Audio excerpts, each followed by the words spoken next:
to finish with my mayor's vision for the immediate future and shift gears here a little bit from what we've accomplished to what's coming up, some of our challenges and things like that. My vision statement has 5 elements. Number 1, family and faith first. Number 2, be business friendly. Number 3, crystal clear communication. Number 4, keeping our financial house in order. And number 5, pick up the pace. Number 1 is family and faith first. And speaking of faith, I was recently asked to speak at the Southern Nevada Mayor's Prayer Breakfast, only to find out that I was voted by the local religious leaders as the mayor most in need of their prayers. Yeah, sorry.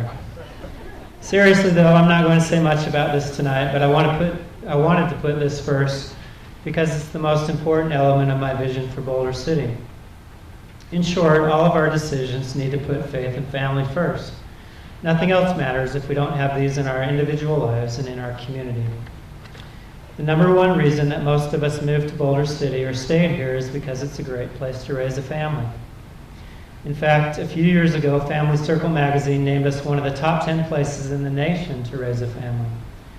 And as I look out around here tonight and every day when I'm out among you, I can't help but think how blessed we are to live with and associate with each other and all the other good families of Boulder City. I likewise feel so blessed when the priests and pastors and lay people from the different churches and the different faith-based organizations come and pray for us in our community at the commencement of every council meeting. And when I see how your faith brings you together to create food pantries for the needy or to volunteer for nonprofits like Emergency Aid and Lend a Hand, or to perform the many other acts of kindness and service that you do, I'm constantly amazed and very humbled. So we need to frequently remind ourselves to put family and faith front and center in all that we do.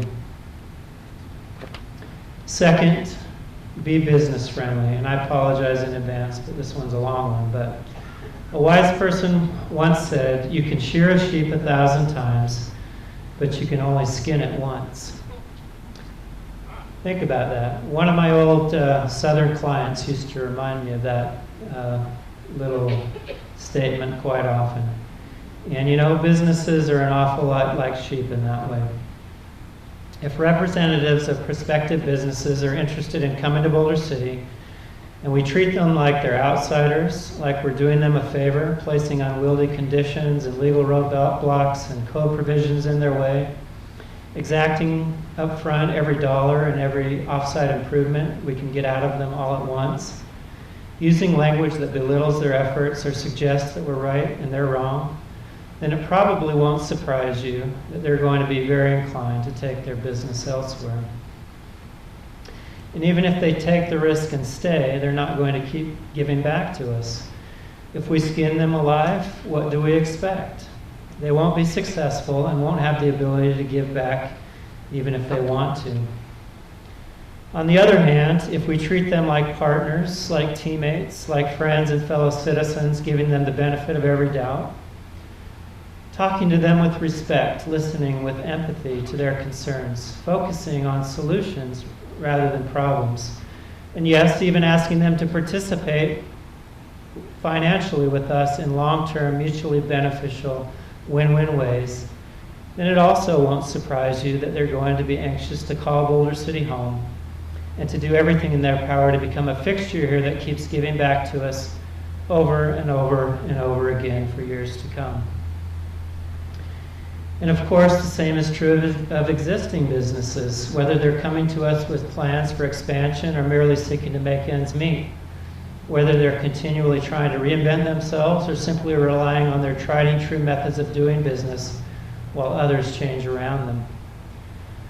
So, in case it's not clear, my message to my fellow city council members and to city staff is this. If and to the extent that the slaughterhouse is still open, we need to close it today and replace it with a barbershop. The butcher mentality has to cease now. We need to eliminate the attitude that we're doing businesses, nonprofits, and the citizens of Boulder City a favor.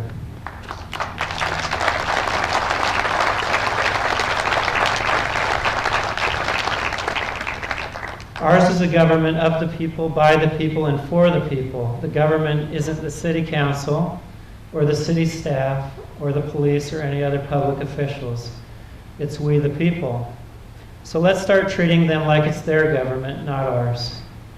Furthermore, laws were made for us, not the other way around. They're there to help us succeed, not to impede our progress. So let's view them that way. That's probably going to require a big paradigm shift for some city employees, and maybe some council members too.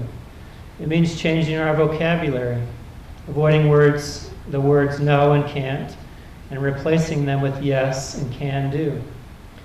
Sometimes a qualified yes if or yes but, to be sure, but still a resounding yes.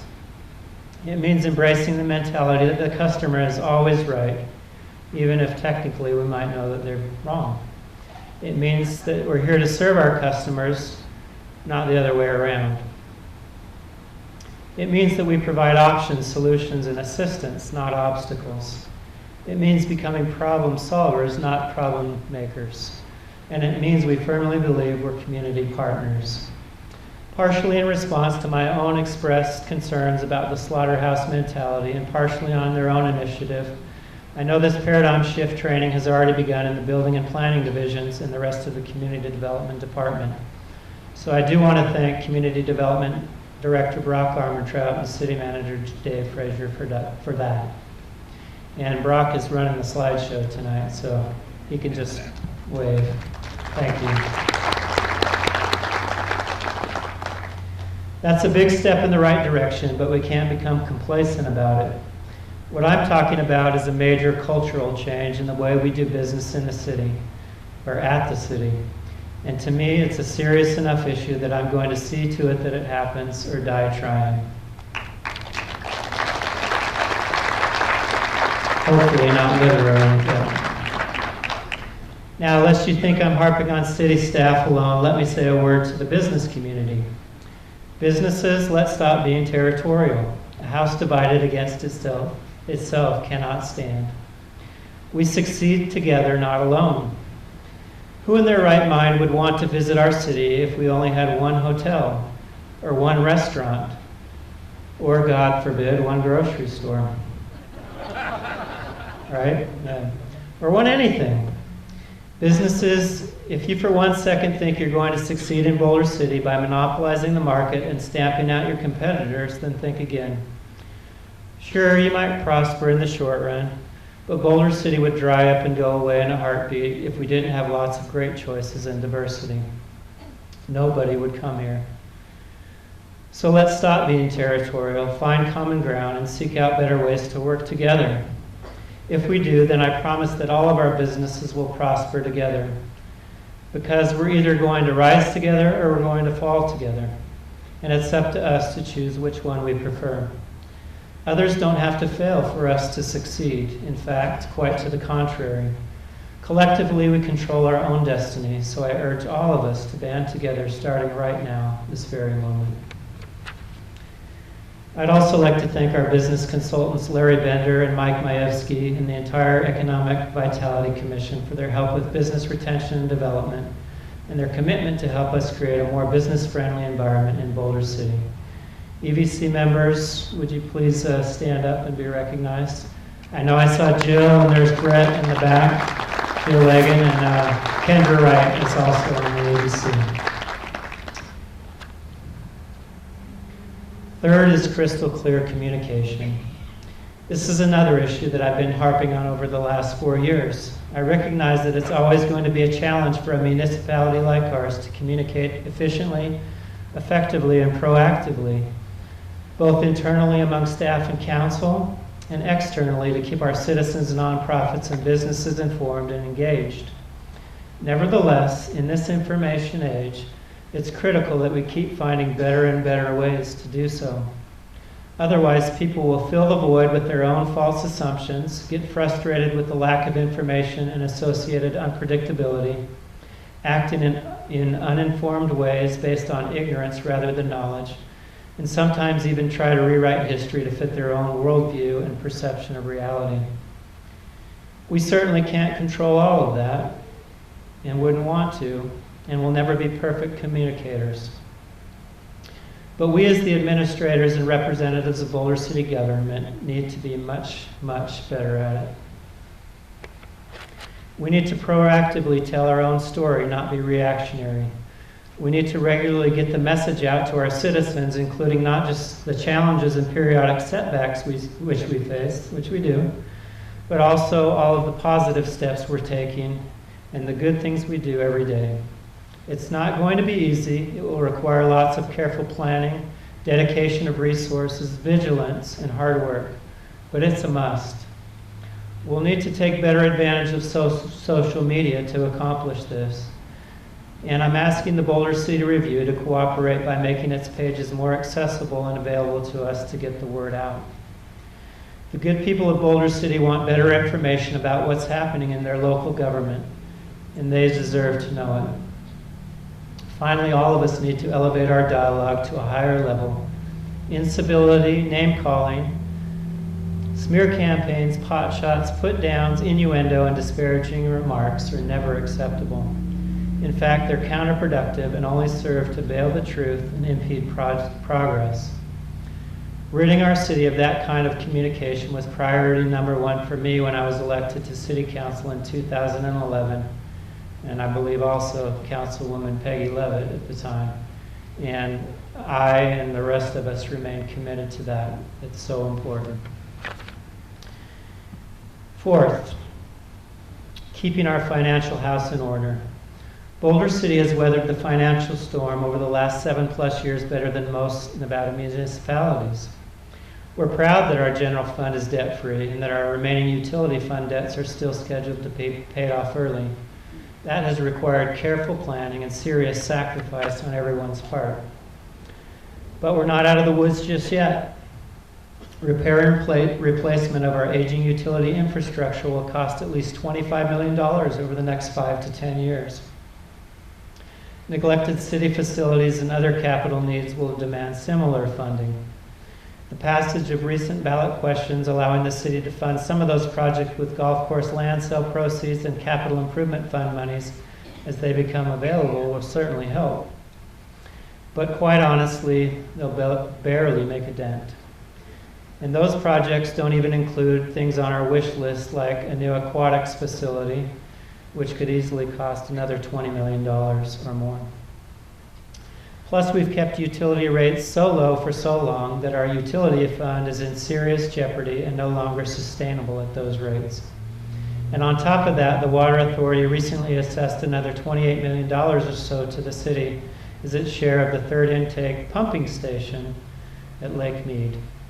Now, we were able to renegotiate payment of that assessment in the form of an incremental surcharge passed through to the ratepayers over time, which is good, but it's still a burden on our citizens and money that our own utility fund will never see.